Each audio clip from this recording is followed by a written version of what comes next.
Harassment in online communities is not a new phenomenon, but it is a growing one, with 40 to 46% of people reportedly having experienced it. Communities like Reddit, one of the internet's and the world's largest discussion forums, often have moderation teams responsible for applying self-imposed rules which govern acceptable behaviour. These rules are not always well presented or well adhered to.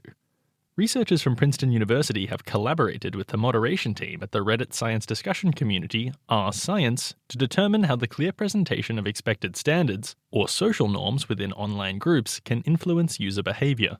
I, Ben McAllister, spoke to J. Nathan Matthias. People often think about moderation as a reactive behavior, something you do after you spot something wrong.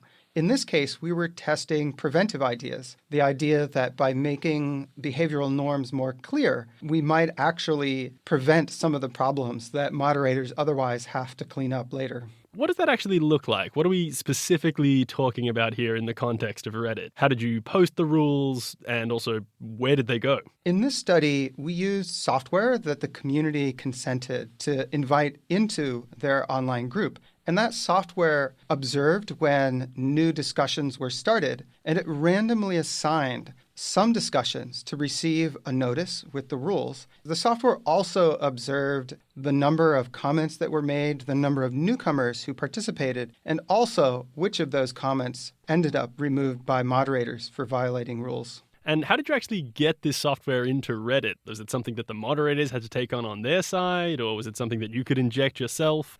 Often online, when tech platforms grant delegated power to volunteers, it could be Facebook groups, Reddit groups, or many other platforms, they also provide those volunteers with software access to data that helps them govern more effectively. And in this case, we created a software account that was invited to have moderator status and was able, with the permission of the community, to make changes and observe data. So it was just like a regular user account like you or I might go and make on Reddit, but controlled by a machine and given some moderator privileges. Exactly. What did you find? What was the main conclusion from the data that you were able to gather?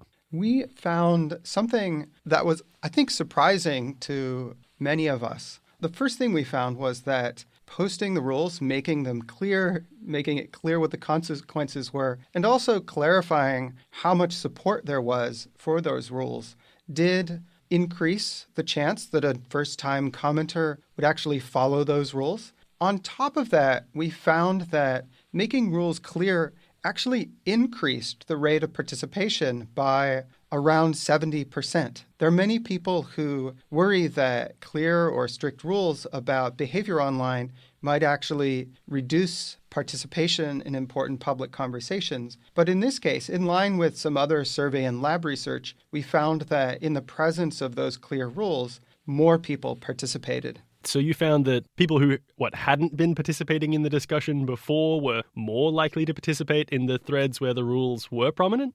Exactly. And when you think about the scale of a community like r/Science that already had, in 2016, over 13 million subscribers, a 70% increase per discussion in people who'd never commented before is a huge increase. If you do the math, it adds up to potentially over 40,000 new commenters every month. So what was the rationale then in focusing on the participation of new users rather than maybe the degree of participation from existing users?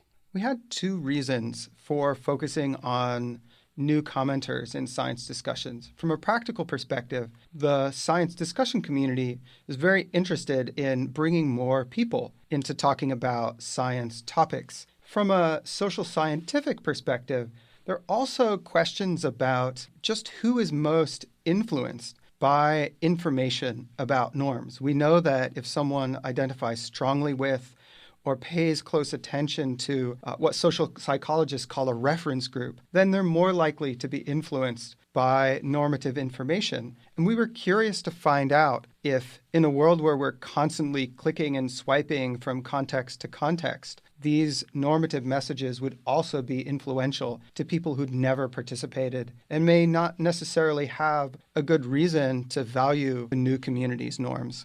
What do you think is the underlying mechanism behind why posting these rules, or these norms, I guess, as social psychologists tend to call them? What's the mechanism behind why that influences behavior? Do we understand it?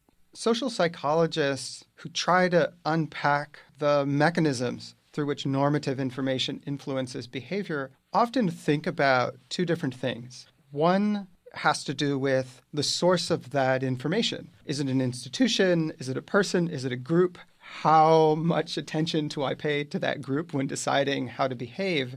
And the second thing is the kind of information we receive. Is it information about negative consequences? Is it information about how well we'll be positively received if we engage in that behavior? And one of the great challenges for scientists is to unpick those different forms of information, those different sources of information, and to discover the different contexts in which those combinations of information might be most effective. Do you think there's scope for this sort of work to go beyond just keeping people within the confines of the rules and maybe look at increasing the quality of discussion, increasing the level of discourse, or the kinds of discussions that are actually wanted by a given community? Absolutely. In fact, there's recent research by George Barry and Sean Taylor done at Facebook, which shows that in a randomized trial, if you show people what they considered to be higher quality comments, people will, on average, themselves post higher quality comments.